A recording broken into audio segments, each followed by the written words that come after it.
Well, first of all, we got that economist says that Somalians could account for $8 billion in economic impact. Okay, well, I could account for $8 billion in economic impact all by myself. I'm not saying I do, I could. Leftists are now rallying around the Somali scammers. This has been quite a couple of weeks on the left. They've been rallying in defense of Somali scammers and drug traffickers. So those are the two groups that they've decided to defend the last couple of weeks. And they're doing that, of course, because Trump has said that we should not be importing these people. They don't contribute anything. And I said yesterday that if he's wrong, say so. Tell us what Somalians contribute to the country. I think it's a really fair question. Bringing in all these people, tens of thousands of people, I think it's fair to say, well, why are we bringing them in? What are they doing for us? What's in it for us? What do we get out of this deal? I know what they get out of it, but what do we get out of it? Well, now they're taking a stab. The left is taking a stab at answering that riddle. And you can tell why they usually avoid it. Okay, they're taking a stab at getting away from the emotional appeals and actually trying to make a practical argument and say, you know what? We need Somalians in this country because here's what we get out of it. Here's the local ABC affiliate in Minneapolis attempting to address this. Back to tonight's top story. Sources tell ABC News that immigration efforts targeting Somali Minnesotans are underway in Minneapolis. President Trump's effort comes after he publicly questioned the community's contributions to the economy. But new research shows Somali Minnesotans generate hundreds of millions in income and millions more in taxes. Kamaria Bray joins us live in Minneapolis with a look at the data. Well, Kevin and Lindsay, we are at Hamdi Restaurant on East Lake Street. This is a Somali-owned business, and we talked to the owner who says he works very hard and pays his dues like many Somalis in the state, and he hopes that the president can recognize it. At Hamdi's Restaurant on East Lake Street, if it's not the smell of grilled meat that lures you in, this is the rice. It's the welcome of the owner. We are working hard, family. We are working 7 days a week. Abdi Shakur Elmi moved to Minnesota from Somalia in the 90s. He and his family have run the restaurant for decades. Like me and my dad, we work very hard every single day. And it's their labor that's being questioned by the President of the United States. These are people that work, they contribute nothing. But that contradicts the research from Concordia University's economist, Dr. Bruce Corey. I can share that information with him and he probably change his mind. According to his research, Somali income is at least $500 million in Minnesota. They pay $67 million annually in state and local taxes. The estimated impact of these workers, the Somali workers in Minnesota, could be about $8 billion. That's with a B, not an M. And it's the way what they help produce and how that production in turn generates and ripples through the economy. What industry would feel the biggest hit if Somalis were to leave Minnesota? I have a feeling retail probably could be first because of that massive consumer income. All right, first of all, I love how she says, customers are lured into this wonderful Somali restaurant. And then you see it and it's like the most depressing, emptiest restaurant you've ever seen in your life. Customers are lured by the droves into this restaurant. And then behind her, there's nobody. There's no one. It's just a bunch of empty tables, fluorescent lights in this small, dingy little restaurant. And then we get a look at the mystery meat cooking on the grill. Customers are lured by the tantalizing scent of what I can only assume are goat innards. She forgot to mention that they're lured to another restaurant. They peer into the place and they're like, "What is this?" And then they're lured to the Chipotle down the street. That's what ends up happening. So that restaurant is keeping Chipotle open down the street. That's the service it's providing. And look, I mean. Why would anyone go to a Somali restaurant? Unless you're Somalian, I suppose. But even then, if you're in America, I mean, one of the advantages is there's a lot of much better food available. So you think you'd go somewhere else. When I think about places where I really want to try their cuisine, Somalia does not come to mind. That's the kind of place where if you were to ever visit that place, you would make sure to bring a lot of like energy bars and Chex Mix so that you can live on that. You don't have to eat any of the food. But more to the point, they give us the numbers. So they're trying to argue that Somalians contribute so much to the community. And so they actually give us some numbers. And what are the contributions that they list? Well, they're not claiming that Somalians are innovating in any way. They're not claiming that, they're not saying, well, hey, look, here's these Somalians scientists who've invented this thing, or here's a bunch of Somalian doctors who are performing heart surgeries. They're not saying that. Instead, they're telling us that Somalians are paying taxes, generating income, and buying stuff, which of course is the bare minimum that any group would meet. Right? That's not like, if that's all you're doing, well, any group, Americans already do that. Okay, so we don't need to bring people in here to buy stuff. The idea that, well, we can't get rid of Somalians, who's going to buy the stuff? Americans know how to buy stuff. We got that covered. And why do we need to bring in foreigners from 8,000 miles away who are broker than us? What if the argument is we want to pump money into the economy because we won't need people to buy stuff? So we're going to bring in like these impoverished masses from the third world to buy the stuff for us? That doesn't make a lot of sense. Well, let's look at the numbers. He says that, well, first of all, we got that economist, supposedly, says that Somalians could account for $8 billion in economic impact. Well, what does that mean? Could account for $8 billion in, quote, economic impact. Okay, well, I could account for $8 billion in economic impact all by myself. I'm not saying I do. I could. If somebody says, hey, Matt, do you account for $8 billion in economic impact? I could say, I could. I could. I mean, it's logically possible. It's possible that I could. There's a world, there's a universe in which maybe that would happen. It's not physically impossible. It doesn't defy the laws of physics. I could account for $50 trillion in economic impact. I could. And what does economic impact mean? Like hurricanes have an economic impact. Tornadoes have economic impact. A bank robber has an economic impact. What is economic impact? Bernie Madoff had an economic impact. What do you mean impact? Impact like an impact crater? Impact like an asteroid? What kind of impact are we talking about? And how do you qualify that? How do you quantify it? Well, he doesn't explain. So that you could just disregard. That doesn't mean anything. We just disregard it. And he doesn't provide any evidence for it. He's not even sure that his numbers are right. That's why I say, well, he could. It could be this. We get one really solid, verifiable number. Actually, we get two. He says Somalians pay $67 million in taxes. Okay. Well, finally, we have a number. All right. That's a solid number. That's a thing we can look at. We can verify it. Well, let's dig into it. $67 million in taxes. Okay, we know that there are about, and this is probably a lot more than this, but let's just say there are 80,000 Somalians. I've seen estimates of 100,000, 150,000, certainly 100,000 I've seen, which I think you could, it's certainly more than whatever the official estimate is. And so if the official estimate is 100,000, you could probably assume it's like 150,000, maybe even double that. Who knows? But let's just go with 80,000. Let's just pretend it's 80,000. Okay, fine.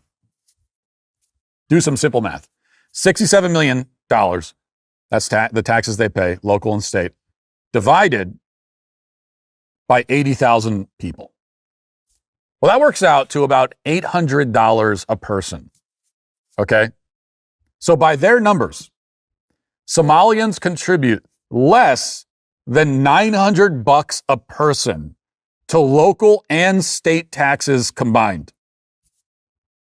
I'm sure you understand that is incredibly low. That's actually lower than I thought it would be. I assumed that it would be something very low. But if you had asked me to guess, I would have said, oh, they probably, on average pay a couple thousand. I don't know. So what I learned from these numbers is I had a higher opinion of the Somali community in Minnesota than was actually justified according to the numbers. I was optimistic. Okay, the guy that's been ranting about Somalians for months. Okay, I was dumping on the Somalians way before it was cool. And am I proud of that? Yeah, I absolutely am. But even me, I looked at that, I'm like, it's that bad? Wow. And so I guess what they're hoping is that nobody will pull out a calculator, which we all have on our phones, and just do the numbers on that. Because already we know that the $67 million in taxes is a fraction of the $1 billion in fraud these people have committed. And that's just one fraud scheme. Okay. And it's less than the many millions in welfare that they're taking. So already this all breaks down. Already we're deep in the red. Okay. $67 million in taxes, $1 billion in fraud. Let's pretend that one fraud scheme that costs $1 billion is the only one, which it isn't. Still, $67 million contributed, $1 billion taken. I mean, if you can bring in a group of people who will give you $67 million, but then take $1 billion, are you going to take that deal? If I come to you and say, hey, I'll give you $67 million, you'd probably say, nice, I'll take it. Thank you. But then I say, okay, but what I want in exchange is $1 billion. Here's the deal I'm offering you. I give you $67 million. You give me $1 billion. You like that deal? Is that a good deal? I mean, what do you think? Are you taking that deal? Are you jumping at that deal? And again, remember the $1 billion, that's just one fraud scheme. It doesn't take into account welfare, entitlements, all the other fraud, but we don't even need, it's so bad that we could just pretend that was the only fraud. And it's still, okay, you have not even come close to paying back what you have taken through taxes. But it gets worse. Because you can also do the math and find out how much in taxes, state and local, the average Minnesotan pays.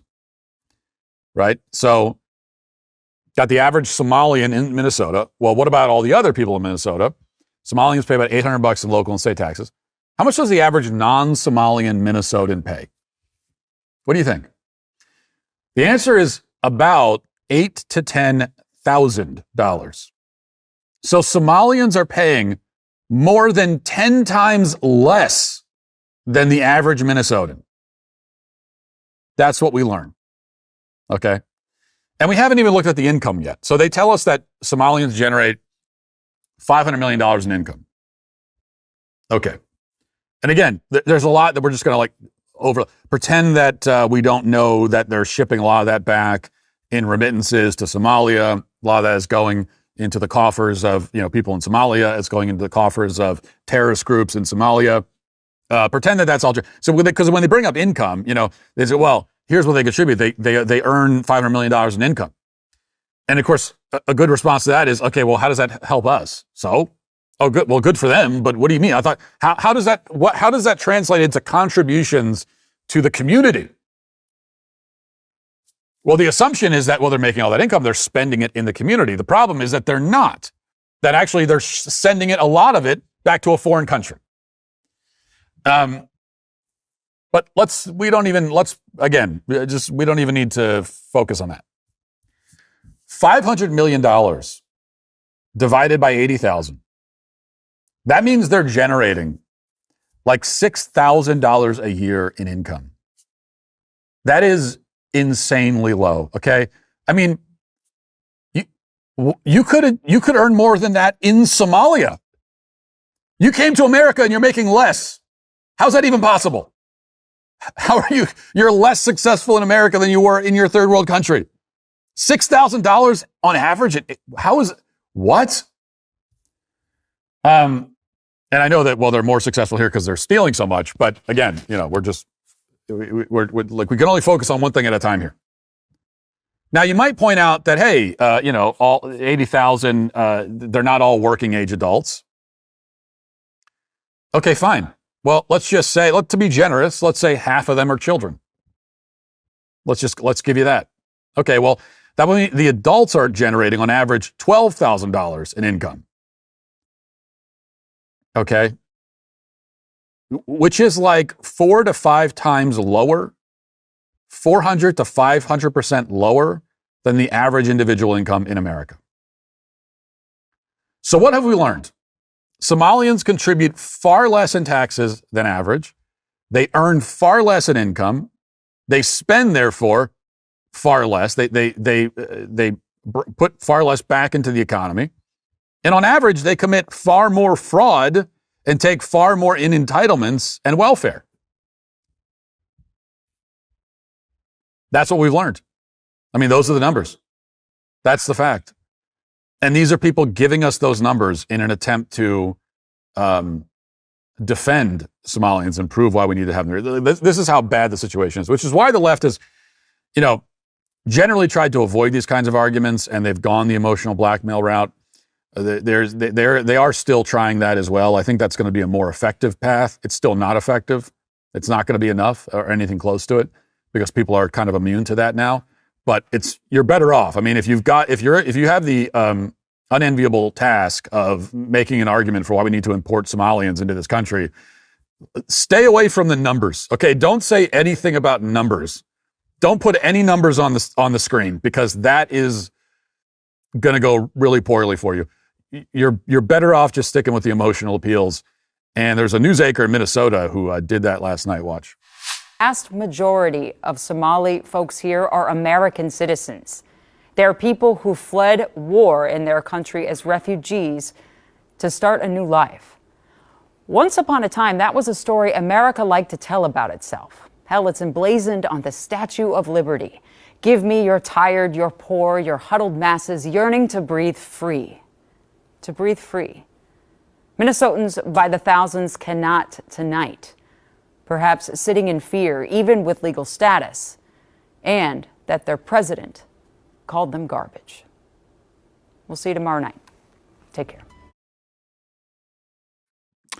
And so there it is. That's the back to the emotional appeals.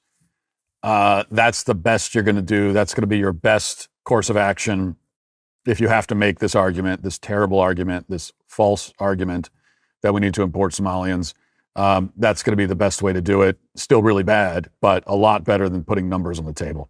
A lot better than saying, okay, you know what, Mr. Wise Guy, I'll tell you what Somalians contribute. Okay? They contribute 10 times less in taxes. That's what they do. They earn the kind of income that the average American earns when he's 14, mowing lawns for around the neighborhood. So you don't want to do that. So instead you go with the emotional appeal, which also does not work. And we don't have to get into the Statue of Liberty. Oh, it even says it on the Statue of Liberty. So I love when they do this. Well, even the Statue of Liberty says, who cares? Who cares what the Statue of Liberty says? You realize the Statue of Liberty is not actually a person? You know that? It's a statue. I like the statue. It's a nice statue. Glad we have it. But it doesn't matter that's not how you make laws in this country, by engraving it on a statue. And on top of that, it wasn't even written on the statue. It was added much later. It was affixed to the statue after the fact. And it should not have been. Like, at the time, it was a nice sentiment. At the time, we were not bringing in immigrants from the third world. That was not a thing. That didn't really start happening until the mid to late 20th century. But at the time that dumb poem, and it is a dumb poem, was at the time when that was put on the statue, we weren't doing that. So it was kind of easy. At the time, it was kind of easy. The tired, huddled masses yearning to breathe free. Well, you were talking about European immigrants, okay, who could come and they can assimilate. And there was a lot of precedent for these sorts of people coming into the country.